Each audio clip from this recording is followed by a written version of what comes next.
So, a surgery update. It's been 6 weeks since I had my shoulder operated on. Things are going pretty well, but it's going to be a couple months before I know if it was worthwhile or not. So my PT's going well. I can do like 5 pounds on the front raises and side raises. I'm back to doing push-ups, but my range of motion isn't completely there yet. And it's unclear if the surgery was worthwhile. What I mean by that is this was a surgery to see if I could avoid a total shoulder replacement. And it's going to be 3 or 4 months before I know. In any case, it was worth a try because it's always worth doing the least invasive procedure first. But I'm really excited because today is the first day I've been back in the air since before surgery. So it's been about 6.5 weeks since I've flown. So I'm really excited to be out here on my lake today. As you can see, I'm not as lean as I'd like to be. I started cutting after I had the surgery. I probably have another 6 weeks of cutting to go. I'm using low carb at about a 20% caloric deficit. I've been doing, as I mentioned in my previous videos, even when I couldn't do anything here because of my shoulder surgery, I was doing isolateral stuff on my left side because of the spillover effect. Working out on the left side of your body gives a slight benefit to the right side as well.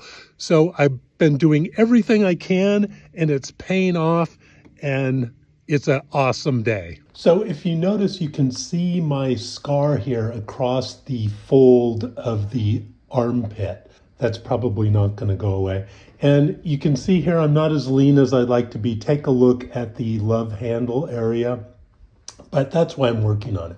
So anyway, this is what it's all about. It was actually 7 weeks since I had flown last, so it felt so good to get up in the air.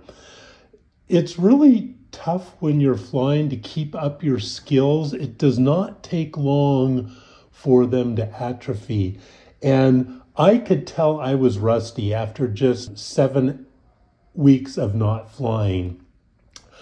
Fortunately, because training kicks in, it's not dangerous, but I mean, you can tell when you're rusty. The landings aren't quite perfect, your reactions aren't quite honed, but that's why we practice all the time when we're flying.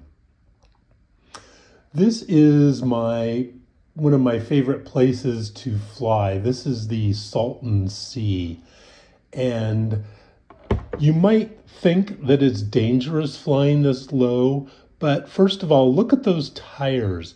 Those are Tundra tires. Those are made for landing on pretty much anything, soft sand, what have you. And if you'll notice, there are no structures or anything, just shoreline here. I could literally land anywhere here. Not as dangerous as it looks. And this gorgeous lake was actually formed by accident. When they were working on the Colorado River Aqueduct, it burst and it took a long time for them to fix it. And in the meantime, all the water formed this lake. There were great dreams of this becoming like the next Las Vegas, and there were cities that popped up because it was this huge freshwater lake. The only problem is when it started evaporating, it started to stink. And because the water wasn't flowing in, it started to get more saline, and the dust that blows from this is actually pretty toxic. So now they've had to take measures to keep the toxic heavy metals from blowing into the air. But anyway, it's absolutely gorgeous. The Southwest may not be as lush as the rest of the country, but it's beautiful just the same in its own stark beauty. I've come to appreciate territory like this. And not only that, it's a lot more fun to fly because I can literally land anywhere. I found when I was flying to the East Coast, especially over the Appalachians, I was really on edge because there it's forested everywhere. And I had to fly at very high altitudes to make sure that I always could be within gliding distance of an emergency landing spot. Here, I mean, I could land on that road, I could land on that lake, I could land literally anywhere safely and take off again. It's just so much less stressful to be flying here. Not only that, the beautiful cloud formations and the lakes, it's just gorgeous out here. I've mentioned before that it takes a lot of maintenance to keep an aircraft safe. And this is not optional maintenance, it's maintenance required by the FAA. I figure I spend about 1 maintenance hour per flying hour, 1-to-1 ratio.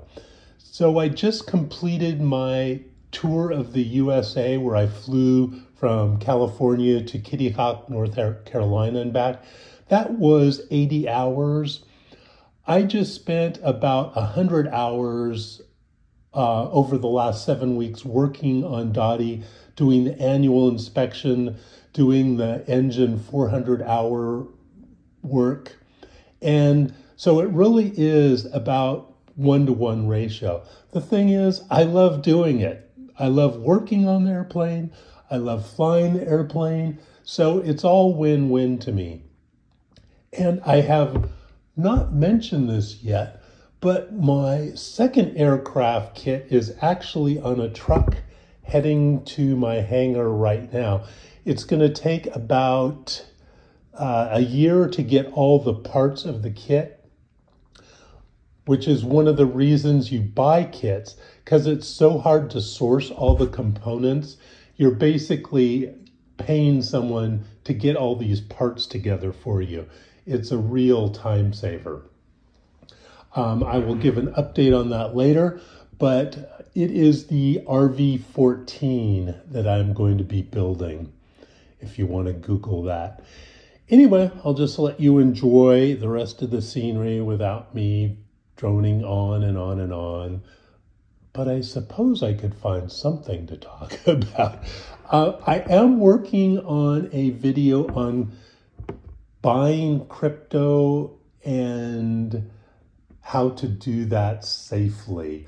I have a Ledger Nano sitting in front of me here, if you know what that is.